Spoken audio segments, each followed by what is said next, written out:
Okay, so this topic or this video is actually very important for me because I know some of my friends and some of my followers or virtual friends have been following my journey when I first had my depression. Just a quick background, I had been clinically diagnosed to have major depressive disorder and anxiety disorder in 2016. And then it eventually developed to major depressive disorder with psychotic features. It took me years to really treat myself and recover. There were years that I really struggled. I had relapse. I had skipped medicines that time. I have skipped my consultations, my psychotherapy, like a love-hate relationship with my psychiatrist that time. It took me a really, really long time to recover. I always believe that this kind of mental illness, depression, is something that can be treated with the proper support of the people around you and also with strong will from yourself, strong commitment that you would really want to recover. But that is something would take a while. That is okay. You don't really have to pressure yourself. It takes time. It takes a lot of effort, one step at a time, than having a lot of relapses. This video is for the people who have loved ones, family member, boyfriend, girlfriend, friend who is actually suffering from depression. I'm not saying I'm an expert to this. I'm just saying this from my experience and what helped me to reach this point where I could freely talk about my mental health without crying. Hopefully, I'm not gonna cry anymore when it's being touched. It has been a big part of myself. So these are just a few things to remember when you love a person or if you're taking care of a person who has depression. Hopefully, it could help you understand them and provide support better. Okay, so I'll start with depression is not a choice. Depression is one of the most frustrating experience a person can have. It is sometimes feeling sad, feeling empty, feeling alone, or feeling absolutely nothing at all. If you have depression, sometimes it feels like you're paralyzed. It feels like you cannot do anything much with your body and mind. Depression is not just a temporary bad day or a temporary bad mood. It is actually a feeling, a mood wherein it takes longer. And it is not something that you can just get over with overnight. And also remember that no one chooses to be depressed. Saying things like, it will get better, it will be okay, you just need to get out of the house, socialize, you'll be fine. Sometimes those words are actually meaningless to us. It's easy to tell someone those words. You think you're giving them a solution on how to ease their pain, how to make their day better. But sometimes when a person is actually in a dark place, nothing actually means to that person. Whatever you say, it doesn't really help us. Sometimes it could be insulting and it puts a lot of pressure to us. Saying those words actually sometimes create more tension within us. It's like you're offering a temporary solution without acknowledging the larger picture. Of course, we do understand that you're also trying to help us and make us feel better. But somehow, if you're in the state of darkness, it really gives a lot of pressure. Sometimes it makes us feel worse. In my experience, I actually appreciate a silent hug, an unexpected hug from someone, or sometimes if someone just wanted to listen. That's something that I do appreciate a lot. Also, there are tendencies that the person who has depression could actually push you away. Not because you're doing something bad to them or not because you're actually hurting them or you're the trigger, but only because they don't want or we don't want to be a burden to the people we love. That actually causes us to isolate because sometimes it's easier to actually push the people we love right away than worrying too much that we're causing more burden to the people we love, because it's also mentally exhausting if you keep worrying, you keep overthinking that your loved ones are being bothered because of your current state of mind. So that's why we became distant. So just don't force them to hang out with you. It will take time. Just acknowledge their wish by that time, but let them know that you will always be there whenever we need you. Don't ever force them to talk about what's going on if they don't feel like talking about it.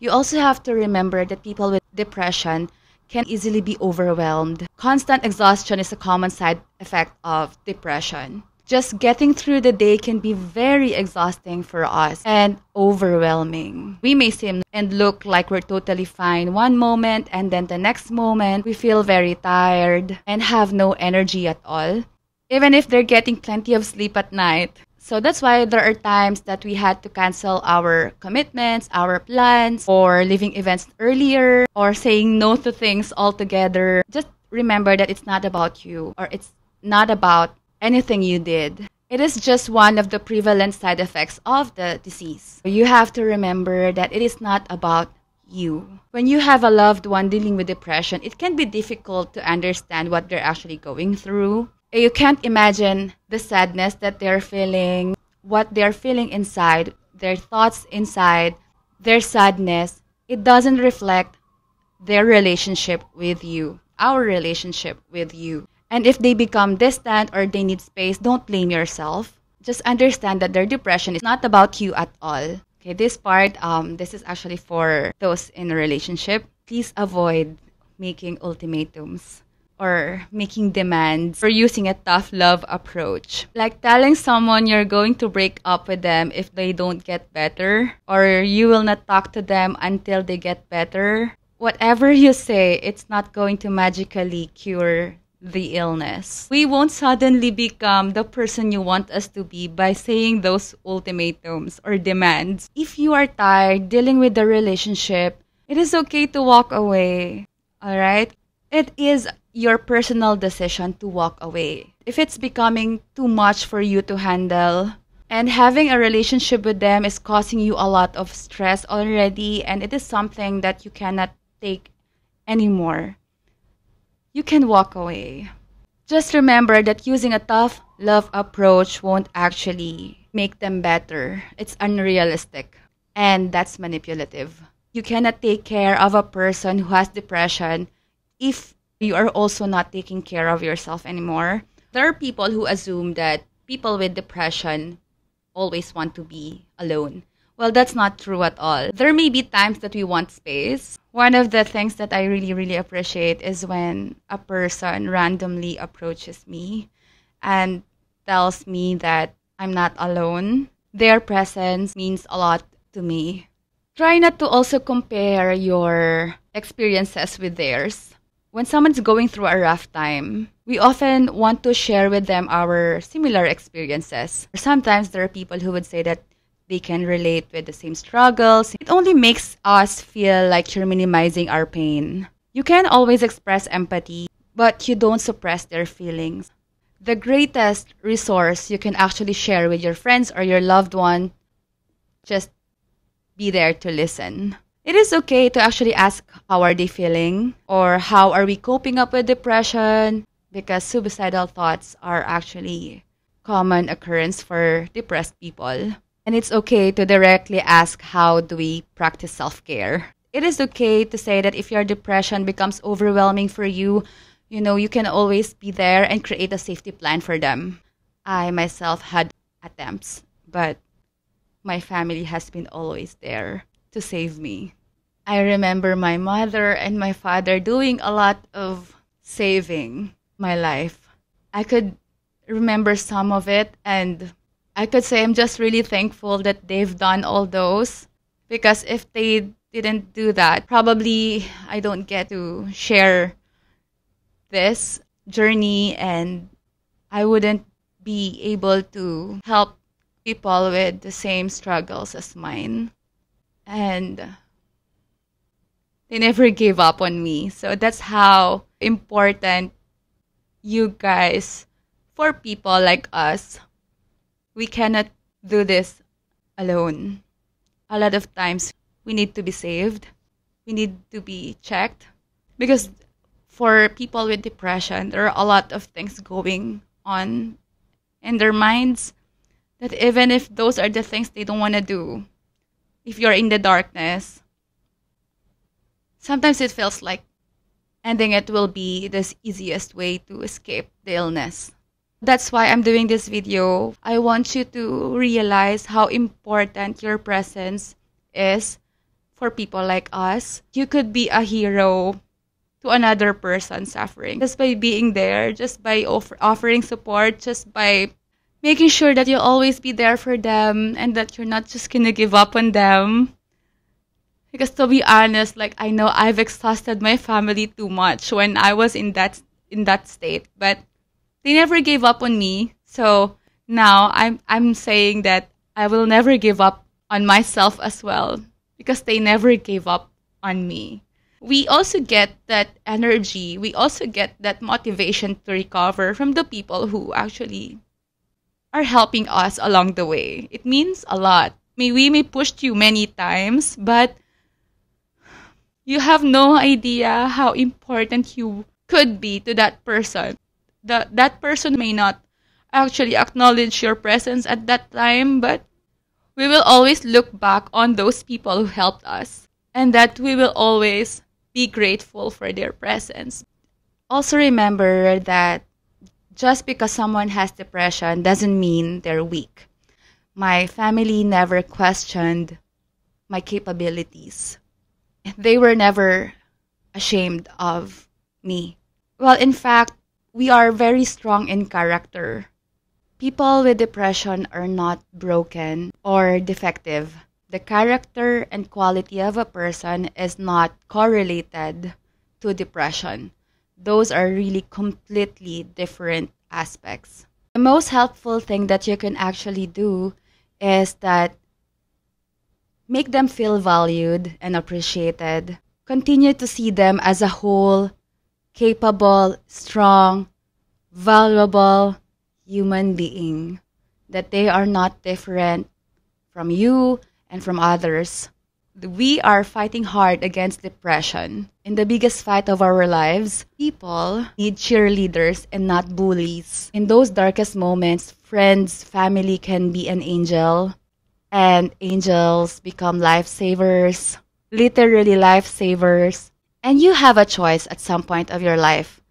You can be a lifesaver or a life taker. And I beg you, be a lifesaver. Give the gift of acceptance, help, encouragement, and presence. Also, depressed people are quite sensitive. It is because they care a lot. We care a lot. We care about how you feel, how you view us, how you see yourself. And that's just because we care too much. We are fully capable of giving and receiving love. Every human being on earth is capable of giving and receiving love. Doesn't really matter at this point if someone has depression because the quality and ability of love does not change. Who knows, you could actually find much more love than you thought was there. Also remember that we do not plan to lose the battle. We keep fighting against depression even though it would take a lot of time, a lifelong battle, or it may just last a moment. You would always ask like, oh, when will it end? It is not about the time or the speed. It is about winning the fight. One of the first steps in fighting depression is acknowledging that it is there. It exists. And in acknowledging it, you can be a support and you can collaborate to get a proper treatment. And remember that your loved one is really trying their best, trying very, very, very hard to be happy, pleasant, and engaging. But what they need is actually simple, your presence.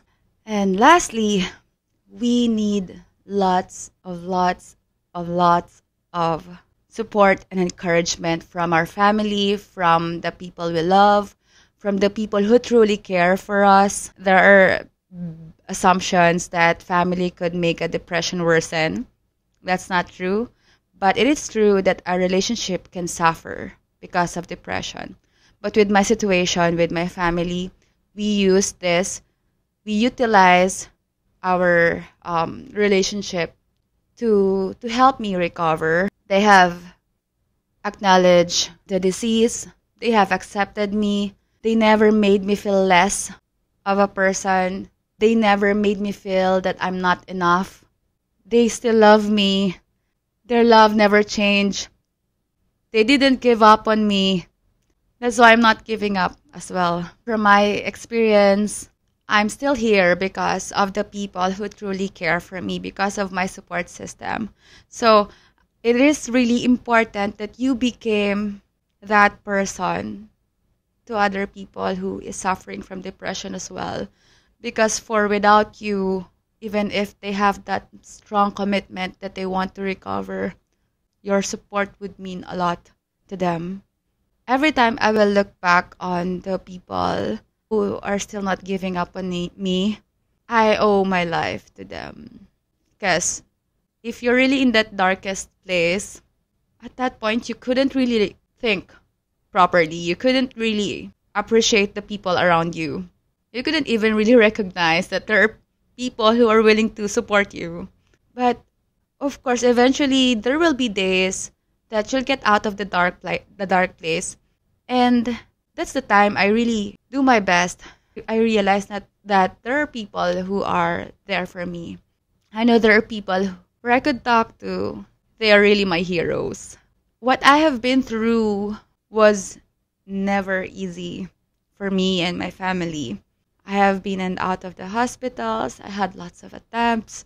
But I could say that it is something that you could really overcome. Even if that person who is depressed has lots of will and commitment to get better, if no one actually supports him or her, or no one actually believes that he or can she recover, it's going to be useless. Majority of my recovery is because I want to recover, but not if it's not because of the people who believe in me, I wouldn't reach this point. Talking and doing this video. You as a person who knows someone suffering from depression, you can always be a lifesaver. I hope you guys learned something from this, and I hope the simple reminders would help you in dealing with your loved ones who are suffering from depression.